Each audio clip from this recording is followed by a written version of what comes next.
दोस्तों, आप अगर स्टॉक मार्केट करते हो और आपको फंडामेंटली कंपनीज में या स्टॉक्स में क्या चेक करना चाहिए ये अगर आपको नहीं पता, तो जनरल प्रैक्टिस में क्या क्या देखा जाता है, ये बातें हम लोग आज डिस्कस करेंगे।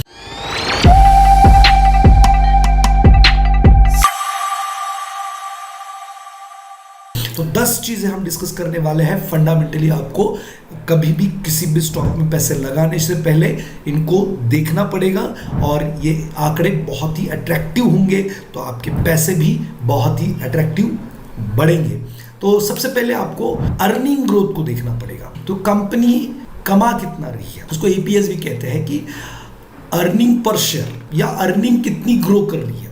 कम्युलेटिव आंकड़ा भी लेंगे तो भी चलेगा कि अर्निंग समझ लीजिए 200 करोड़ थी पिछले क्वार्टर में, तो इस क्वार्टर में कितनी है, 250 करोड़ है, 300 करोड़ है। तो कंपनी ग्रोइंग 50% अर्निंग ग्रोथ दिखा रही है। EPS भी देख सकते हैं, कोई दिक्कत नहीं, लेकिन अर्निंग ग्रोथ मतलब क्या कि कंपनी कितना कमा रही है। ईयर ऑन ईयर बेसिस पे देख सकते हैं, क्वार्टर ऑन क्वार्टर बेसिस पे देख सकते हैं, और ये बहुत ही इंपॉर्टेंट है। अगर कंपनी अर्निंग में ग्रोथ कर रही है तो ही प्राइस में उसका रिफ्लेक्शन आएगा। देखिए, 2 प्रकार से प्राइस बढ़ेगी, एक तो अर्निंग ग्रोथ की वजह से बढ़ेगी, और P एक्सपेंशन की अगर पॉसिबिलिटी है, कंपनी या सेक्टर अगर ग्रोथ फेज में है तो P एक्सपेंशन से भी प्राइस बढ़ती है। तो ये थोड़ा सा डीप समझने वाली बात है। पहला तो अर्निंग ग्रोथ को आपको देखना है, फिर रिवेन्यू ग्रोथ। देखिए, अगर कोई कंपनी माल बेच रही है तो पैसे आ रहे हैं, और फिर वो जो ऑपरेशन कॉस्ट है या जो भी प्रोडक्ट बना रही है, सेवा दे रही है, उसके खर्चे जा रहे हैं, और फिर बच रहा है प्रॉफिट। ठीक है, तो ये प्रॉफिट अच्छा खासा ग्रो कर रहा है, लेकिन अगर सेल नहीं बढ़ रहा है तो दिक्कत ये है कि जो प्रोडक्ट की डिमांड है शायद मार्केट में उतनी नहीं है। तो सिर्फ अर्निंग ग्रोथ देख के नहीं चलेगा, तो आपको रेवेन्यू ग्रोथ भी देखना पड़ेगा। माल अगर day by day company quarter on quarter, year on year basis पे ज़्यादा बेच रही है, तो समझ जाइए उनकी सर्विस को, उनके प्रोडक्ट को ज़्यादा डिमांड है। इसकी वजह से लोग क्या कर रहे हैं, ज़्यादा से ज़्यादा उनसे माल खरीद रहे हैं। तो रेवेन्यू ग्रोथ और अर्निंग ग्रोथ ये बहुत ही मेन पैरामीटर है जिनको आपको देखना चाहिए कभी भी पैसे इन्वेस्ट करने से पहले। अगर ये डबल डिजिट में ग्रो कर रहा है दोनों भी, तो कंपनी डेफिनेटली अच्छा करने वाली है, और आगे चल के आपको इस कंपनी में काफ़ी अच्छा ग्रोथ मिलेगा। तो डबल डिजिट भी मैं 20-25% की बात करूंगा। अगर ऐसी कंपनीज आप ढूंढ पाओगे, उससे ज़्यादा वाली कंपनीज ढूंढ पाओगे कि अर्निंग ग्रोथ भी कर रहा है, रेवेन्यू ग्रोथ भी कर रहा है, और ईयर ऑन ईयर बेसिस पे काफ़ी अच्छा कर रहा है, तो वो कंपनी आपको कभी दगा नहीं देगी। वो प्राइस आपको कई गुना मल्टीफोल्ड हो सकती है। फिर प्रॉफिटेबिलिटी रेशोज आते हैं, उनको भी देखना बहुत ज़रूरी है। इसमें क्या होता है, ग्रॉस प्रॉफिट मार्जिन होता है, फिर होता है ऑपरेटिंग प्रॉफिट मार्जिन, फिर नेट प्रॉफिट होता है। इन रेशोज को देखना बहुत ज़रूरी है। देखिए, ग्रॉस प्रॉफिट मार्जिन या ऑपरेटिंग प्रॉफिट मार्जिन या फिर नेट प्रॉफिट, इनको थोड़ा सा इस तरीके से समझे। देखिए, मैंने कोई चीज़ बेच दी, 100 रुपये की चीज़ बेच दी, और वो चीज़ मैंने खरीदी थी पिंपरी मार्केट से 70 रुपये में। तो पिंपरी मार्केट से मैंने 70 रुपये में लाई थी, 100 रुपये में मैंने बेच दी, तो मुझे हो गया 30 रुपये का प्रॉफिट। अभी ये क्या हो गया, ये ग्रॉस प्रॉफिट हो गया। मतलब क्या कि इतना हो गया, लेकिन मैं वो जो चीज़ थी वो डिलीवर करने के लिए गया, मैंने पिंपरी से वो माल लेकर आया, उसके लिए गाड़ी का खर्चा भरा, बहुत सारी चीज़ें मेरी स्पेंड हुई, टाइम स्पेंड हुआ, या मेरा कोई वर्कर ये काम कर रहा था उसकी सैलरी गई, तो फिर ये 30 रुपये में डेंट आएगा, और फिर बचेगा नेट प्रॉफिट। आपको ये भी आंकड़े देखने बहुत ज़रूरी है कि नेट प्रॉफिटेबिलिटी बढ़ रही है नहीं बढ़ रही है। हमें तो नेट प्रॉफिट से लेना देना है, ठीक है, तभी तो हमारे अकाउंट में पैसे आएंगे, कंपनी के अकाउंट में पैसे आएंगे। जब आप शेयर खरीदते हो तो उस कंपनी के मालिक हो, तो कंपनी के अकाउंट में पैसा आना मतलब आपके अकाउंट में पैसा आना, तो ये बहुत इंपॉर्टेंट है।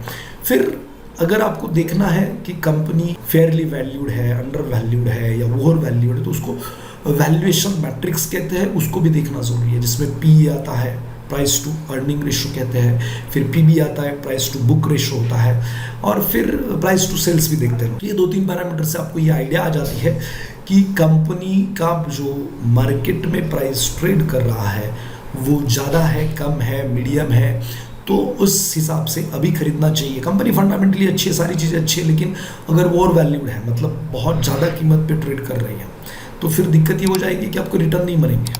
कंपनी फंडामेंटली अच्छी है, रेवेन्यू अच्छा है, अर्निंग अच्छा है, सारी चीज़ें अच्छी है, बट वैल्यूएशन वाइज वो अट्रैक्टिव है या नहीं, इसके लिए ये PE, PB ये सारी चीज़ें देखी जाती है, और इसको आपको देखना चाहिए। और फिर अलग अलग सेक्टर के लिए अलग अलग पी पीबी या प्राइस टू बुक काम करते हैं। अलग सेक्टर रहेगा तो अलग रहेगा। तो सेक्टर का ओवरऑल पी क्या है, फिर कंपनी का क्या है, वो भी एक आइडिया आप ले सकते हो, या प्राइस टू बुक क्या है। फिर डेट की बात करते हैं। डेट टू इक्विटी रेशियो इसमें देखना बहुत ज़रूरी है। अगर कंपनी पे बहुत ज़्यादा लोन है तो मॉनेटरी पॉलिसी में थोड़ा भी 19-20 हो जाता है तो बहुत ज़्यादा प्रॉफिट है, बहुत ज़्यादा लॉसेस के चांसेस बढ़ते हैं, क्योंकि इंटरेस्ट रेट पे अप या डाउन होता है, रेपो रिवर्स रेपो या लिक्विडिटी में कुछ दिक्कत हो जाती है तो कंपनी प्रॉब्लम में हो सकती है। तो जनरली मैं ऐसे मानता हूँ कि 0.5% से नीचे अगर डेट है कंपनी का, तो इक्विटी डेट रेशो अगर 0.50 से नीचे है या नहीं है लोन, तो मेरे हिसाब से कंपनी अच्छी है। या कोई कंपनी का बिजनेस मॉड्यूल या फिर ग्रोथ या एक्सपांशन कर रही है, फिर लोन ले रही है और आगे प्रॉफिटेबिलिटी का अर्निंग है, तो इस केस में थोड़ा ज़्यादा भी रहेगा तो कोई दिक्कत नहीं। लेकिन मोस्टली जो नए लोग हैं उनको तो कम से कम लोन या लोन डेट फ्री कंपनी में ही ज़्यादा इंटरेस्ट दिखाना चाहिए। फिर कैश फ्लो बहुत इंपॉर्टेंट माना जाता है। ब्लड है ये तो बिजनेस का, कैश फ्लो आ रहा ही नहीं रहा है। अगर पॉजिटिव और कंसिस्टेंटली कैश फ्लो अगर कंपनी के पास आ रहा है तो कंपनी जनरली बहुत अच्छी मानी जाएगी। और उसके साथ ही मैनेजमेंट को भी देखना ज़रूरी है। तो जब भी रिजल्ट होते हैं, जब भी होता है, तो कंपनी मैनेजमेंट फ्रंट में आकर बात करती है, तो उनको सुने समझे कि क्या उनके एक्सपांशन है, किस तरीके से वो अपने बिजनेस को देखते हैं, कितना कॉन्फिडेंस उनका उनके बिजनेस पे है। जो भी वो प्रोजेक्शंस कर रहे हैं अगर ये परफेक्टली वर्क कर रहे हैं तो पता चलता है कि कंपनी का अपने बिजनेस में बहुत ज़्यादा अच्छा कॉन्फिडेंस है, या फिर उनका एक्सपीरियंस कितना है। तो जो भी मैनेजमेंट है, क्या क्या उन्होंने किया है, कुछ अगर चीज़ें देखेंगे तो ज़्यादा बेटर है। अगर पास्ट में उन्होंने अच्छा किया है तो आगे भी वो अच्छा कर सकते हैं मैनेजमेंट में। तो ऐसी प्रूवन मैनेजमेंट अगर है तो डेफिनेटली इस कंपनी के साथ आप जा सकते हो। तो मैनेजमेंट को देखना ज़रूरी है। फिर इंडस्ट्री एंड मार्केट का ट्रेंड आपको देखना पड़ेगा, ये बहुत इंपॉर्टेंट है। अगर कोई इंडस्ट्री का ट्रेंड डाउन ट्रेंड है और उसमें जाकर पैसे लगाएंगे तो कोई फ़ायदा नहीं है। आपको इंडस्ट्री का ट्रेंड अप होना चाहिए, फिर उस इंडस्ट्री में वो कंपनी का भी ट्रेंड अप होना चाहिए। इंडस्ट्री का ट्रेंड अप हो सकता है, लेकिन कभी कभी हो सकता है कि कोई पर्टिकुलर कंपनी का डाउन ट्रेंड चल रहा है, तो इस केस में उसमें नहीं जाना चाहिए। तो ये टेक्निकल कुछ बातें भी यहाँ पर आप देख सकते हो, बहुत ज़रूरी है। इंडस्ट्री या मार्केट ट्रेंड क्या बोल रहा है, ये भी बहुत इम्पोर्टेंट माना जाता है इन्वेस्टिंग के लिए। फिर डिविडेंड पॉलिसी, बहुत सारे लोगों को पैसे चाहिए, कैश फ्लो चाहिए, तो इस केस में डिविडेंड हिस्ट्री आप देख सकते हो।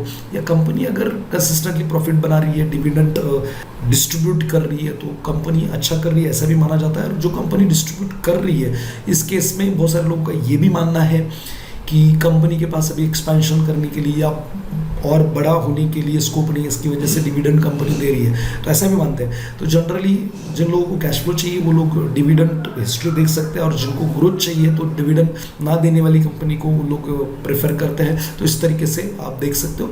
और माइक्रो इकोनॉमिक्स से जो फैक्टर्स होते हैं, जैसे कि जियो पॉलिटिकल कुछ सिचुएशन है, या इंटरेस्ट रेट बढ़ने वाले घटने वाले हैं, इन्फ्लेशन बढ़ने वाला है घटने वाला है, या गवर्नमेंट की कुछ पॉलिसीज चेंज होने वाली है कुछ सेक्टर के बारे में, तो ये कुछ बातें आपको बहुत ध्यान से देखनी पड़ेगी। तो ऐसे ही 10 पैरामीटर अगर आप देखकर और इन्वेस्टमेंट करते हो तो डेफिनेटली आप बहुत अच्छा लॉन्ग टर्म में प्रॉफिट गेन कर सकते हो। तो ये 10 चीज़ें बहुत ही इंपॉर्टेंट है। मैं हर वक्त अपने जब भी इन्वेस्टिंग की डिसीजंस लेते हैं उस वक्त ये सारी चीज़ें देखते हैं, और बहुत कम समय लगता है। एक बार आपको अगर उसकी आइडिया आ जाती है तो ये टाइम कंज्यूमिंग प्रोसेस है, ऐसा मैं नहीं मानता। बहुत शॉर्ट एंड सिंपल प्रोसेस है। इसको अगर आप फॉलो करेंगे डे बाय डे तो डेफिनेटली एक दिन आप इसमें मास्टर हो जाएंगे। तो वीडियो आपको कैसा लगा नीचे कमेंट बॉक्स में ज़रूर डालें, और अगर आपको पसंद आया है तो लाइक शेयर और कमेंट करना ना भूलें। Thank you very much.